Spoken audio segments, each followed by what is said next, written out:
that's right. Because Canada has a different day for Thanksgiving. Yeah, we're kind of screwy that way. Oh.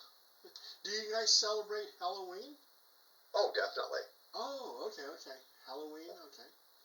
And Christmas is on the same day, the 25th. Yeah. Okay. I think they have the two different dates for Thanksgiving in order to protect the turkey species from extinction.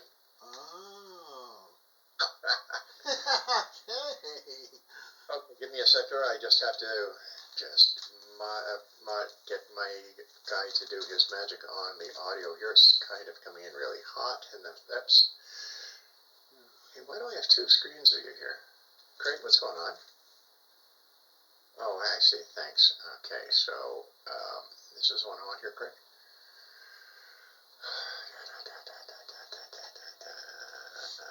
Okay. Statistics show that people want to listen to radio. That they're not interested in TV. Wow. Well, I've heard the same thing. On the morning talk shows on the radio, they were saying they were getting a bigger audience than people who watch TV. Yeah. Yeah. Huh. So the networks decided that, well, if that's what the people want, that's what we're going to give them. Okay, can you give me a count from 1 to 5, please, Paul? Sure. 1, 2, 3, 4, 5. Okay, there we go. We have the new network standard is 4 14-minute and 25-second commercials. We don't do Jesus, I'm just getting my day going, and I'm already getting my words mixed. Let me try this again.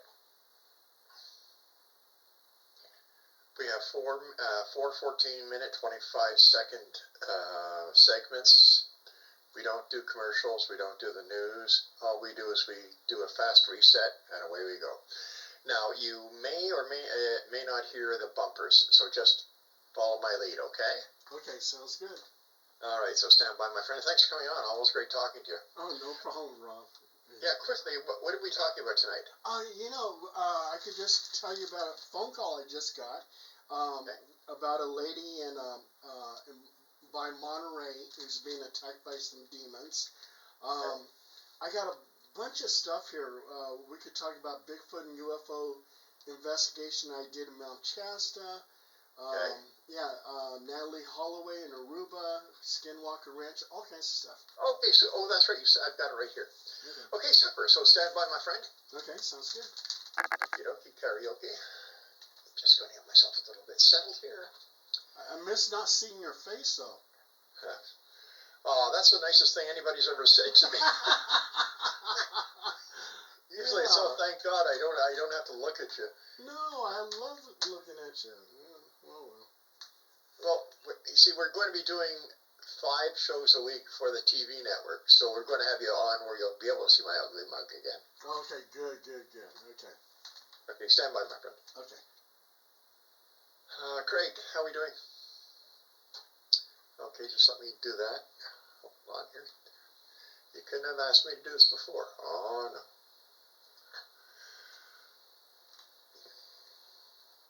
Okay. All right, let's do it.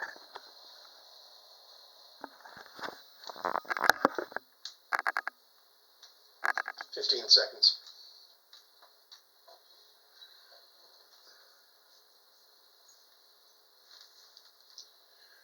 5 seconds.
like to say a friend and a regular here on the X Zone, Paul Dale Roberts, is joining us, and he is in Elk Grove, California. And for more information about Paul and the great stuff he does, visit their website page at facebook.com/paul.d.roberts.545.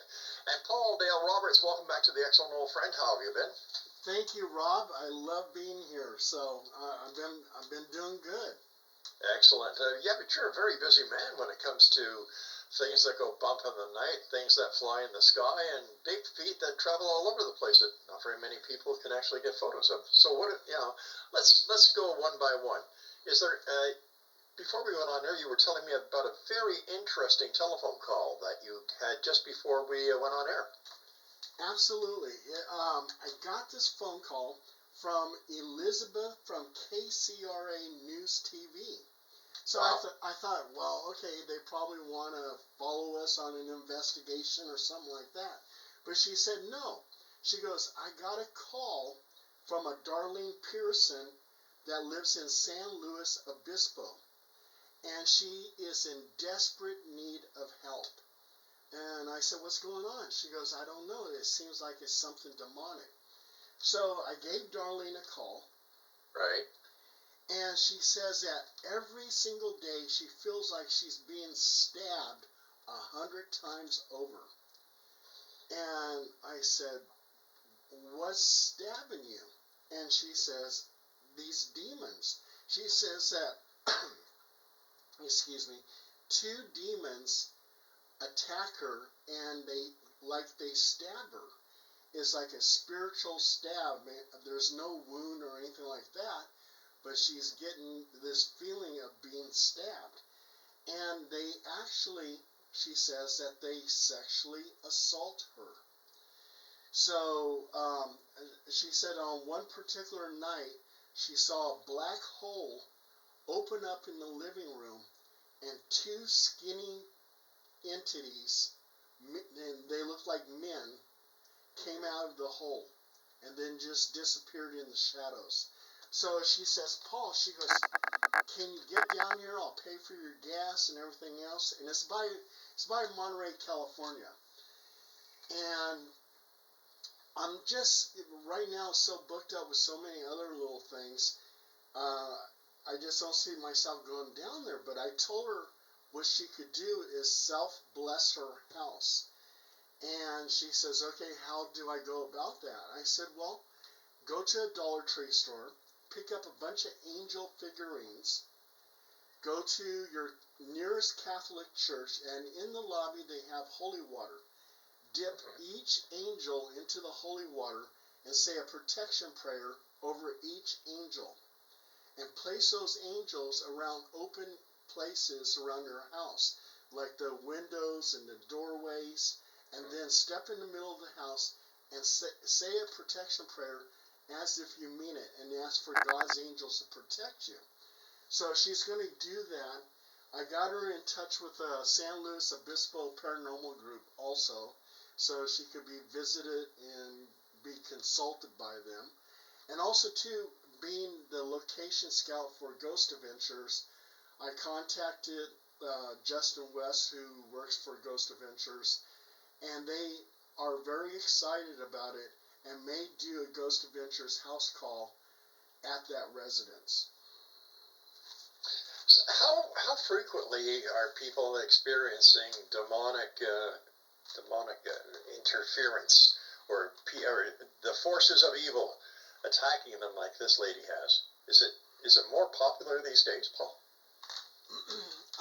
For a while there, I was getting a demonic case one after another. And in fact, I was getting so many, they gave me the nickname, the Demon Warrior.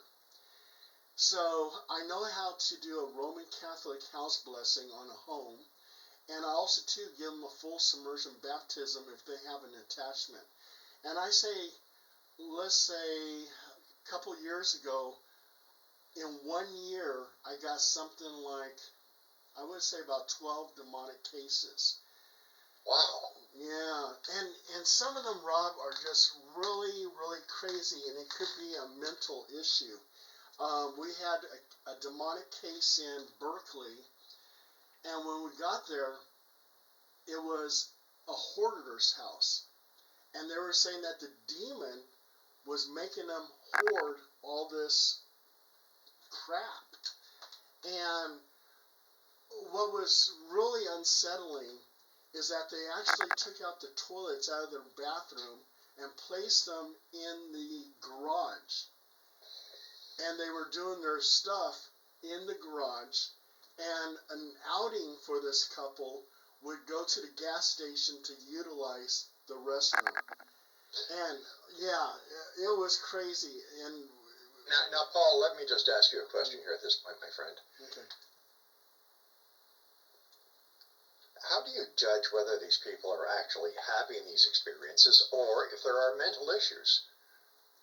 Well, we at one time HPI did have a psychiatrist on the team.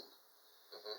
And they moved away. They're somewhere, I think, like in Tennessee or someplace like that. So we lost them. But she would sit there and try to determine if it's a mental issue or if it's something demonic. What I will do is, nevertheless, I will still bless her house. If they feel like they have an attachment, I'll do a full submersion baptism. And in a lot of cases, I would say I was like 80% successful, where I actually have people contact me, the clients contact me, and say, Paul, the attachment's gone, your baptism worked, or your self-blessing worked, and stuff like that. I mean, the blessing of the house, because I do a Roman Catholic house blessing. So, what happens if somebody's not Roman Catholic? well, then we had other members who were Buddha, Hindu, Protestant.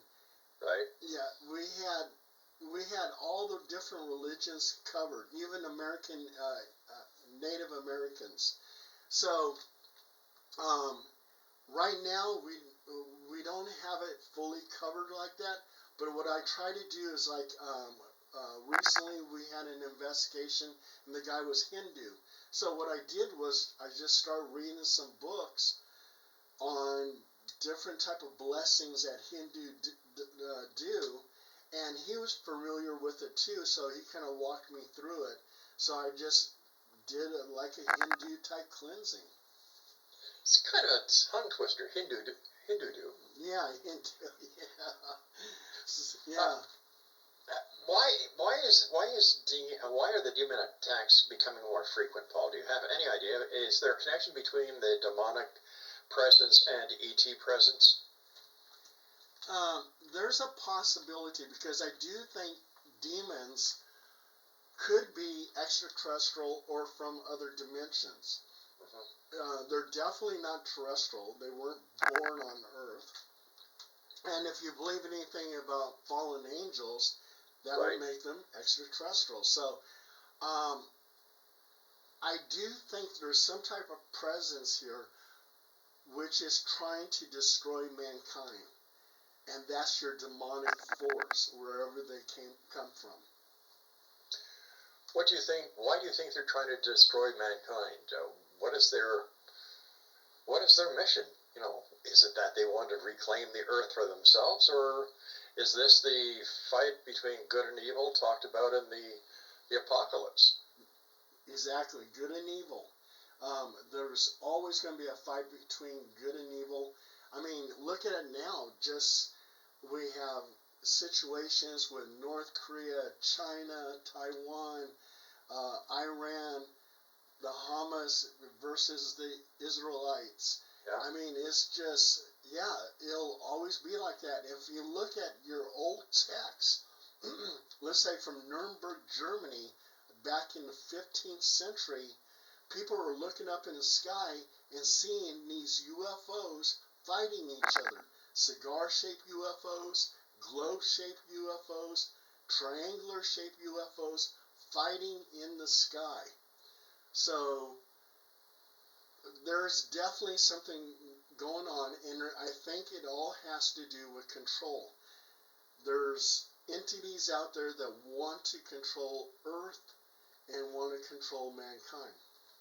Paul, there's talk now with those who are looking at quantum physics for answers that are saying that we live in a holographic existence, that everything we see, hear, feel is not real. What is your take on that? That is really mystifying. I kind of believe something like that could exist, that we're like in some type of matrix type situation. Yeah. It's very possible.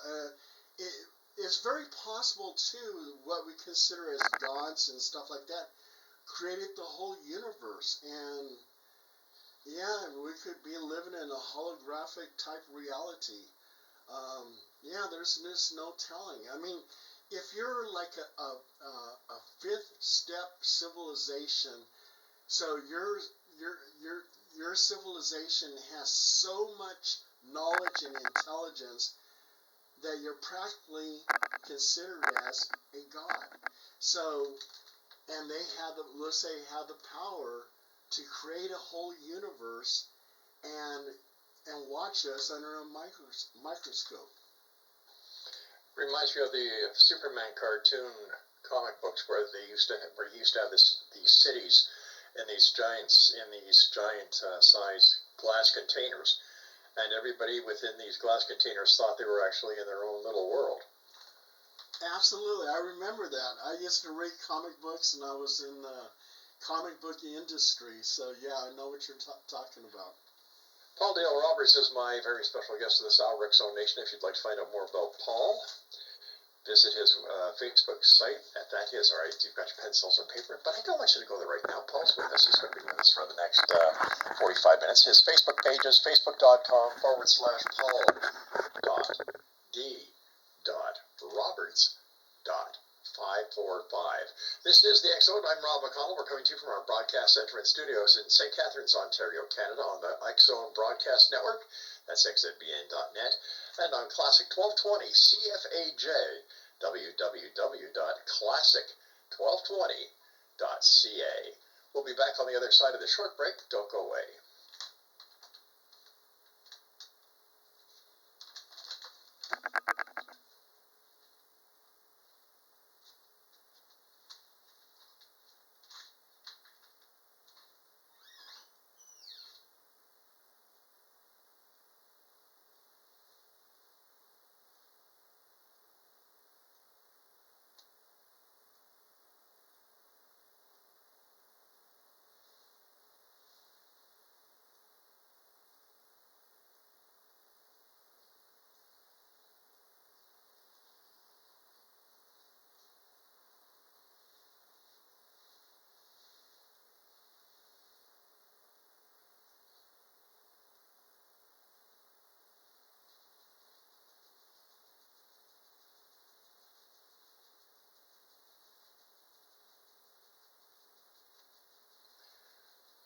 Where'd you go, Paul?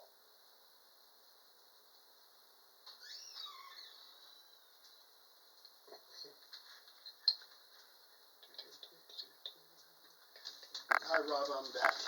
Okay, just give us a sec here. We're just doing finished.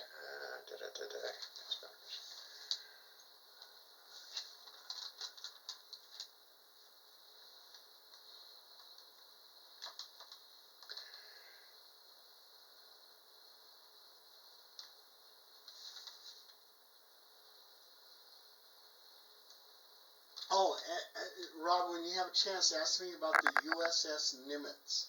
The USS Nimitz. Okay, got it. Okay. Oh, come on, guys. Where is it? Oh, right here. I'm going to have to learn how to read one of these days. Okay, 2010.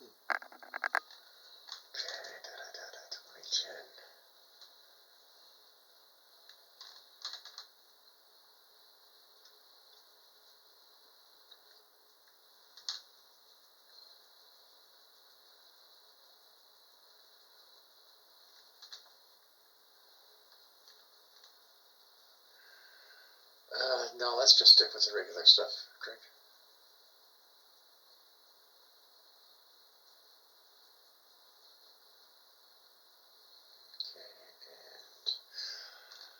Okay. right, stand by, Paul. Okay. 15 seconds.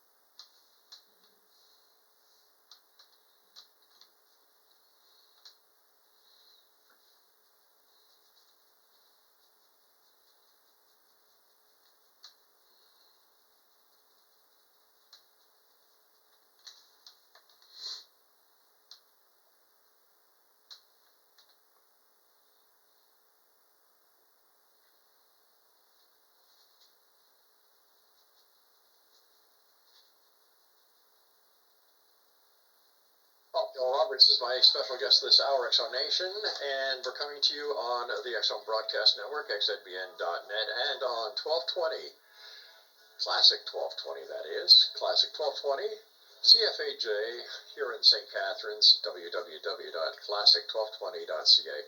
Paul, I understand that you've got some news or something to tell us about the USS Nimitz event. Absolutely. My ex-brother-in-law, Robert Mitchell, actually served on the USS Nimitz. And I did an investigation one time on the USS Hornet. And the USS Hornet is very, very haunted. There's a lot of ghostly activity on that ship.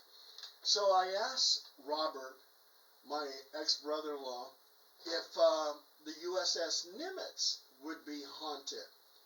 And to my surprise, he said, yes, absolutely. I said, now why would the USS Nimitz be haunted? And he told me that at one time, a serial killer named John Eric Armstrong actually served on the USS Nimitz. Wow. Yeah, and when they would go to different ports, it's very possible he was killing prostitutes at different ports. And some of the servicemen on the USS Nimitz were saying that there would be a woman apparition that would appear on the ship, and she looks like she's weeping, crying, and in very much distress.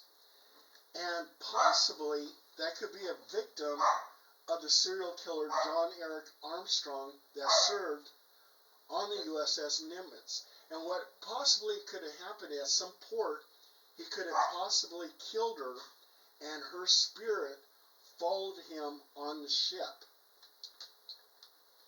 Why would her follow him onto the ship? I thought that the ghost would remain in the area where she was murdered. It's very possible, but if he had taken something that belonged to her, that she cherished, her energy field is around that object. She can now go from point A to point B. And we've had a lot of situations like that. Like this lady, she went to an antique store, and she bought a grandfather's clock, brought it back to her house, and all of a sudden, her house is haunted. Cabinets are opening, dishes are flying off the kitchen shelf, forks and spoons fall to the floor. She hears footsteps, and there was a parapsychologist that visited her and said, you probably need to get rid of that antique grandfather's clock. So she returned it back to the antique shop, and the haunting stopped. So I'm thinking that possibly this John Eric Armstrong, the serial killer, probably took something of value from this lady of the night and brought it back on the ship, causing her to haunt the ship and haunt John Eric and other servicemen. Also, too, he was known to have killed 2 people in Seattle. One of them was a trans, and so with these people that he killed, there's a possible chance that he killed other people at different ports. Another thing that happened on the USS Nimitz, they had a plane crash on the USS Nimitz, and 14 servicemen were killed. All right, I think we should remind our listeners that the USS Nimitz is an aircraft carrier. Right, it's an attack nuclear-powered warship.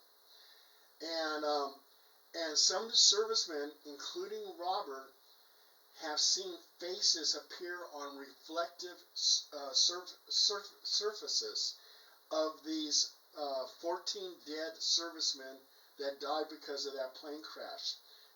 And another unique thing about the U.S. Nimitz is that they also, too, that's where they saw the Tic Tac UFO incident off San Diego. You know, having gone through a number of wars, there must be other military assets that are haunted. To your knowledge, are there many assets, for example, aircraft carriers, planes, destroyers, subs, that are haunted? You know, Rob, like I was 12 years in the Army, and every military installation is haunted. And the reason why? Because there are servicemen who commit suicide, there are servicemen who died in accidental training accidents, there's murders on different facilities, government facilities. So yeah,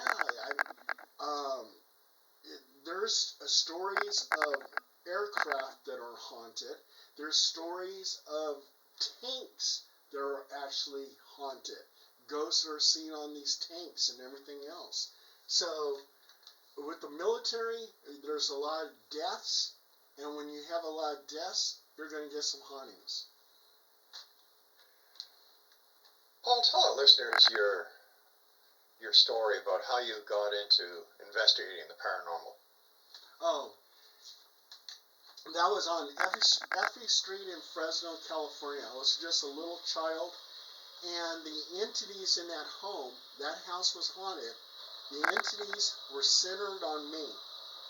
And the story it sounds crazy, but this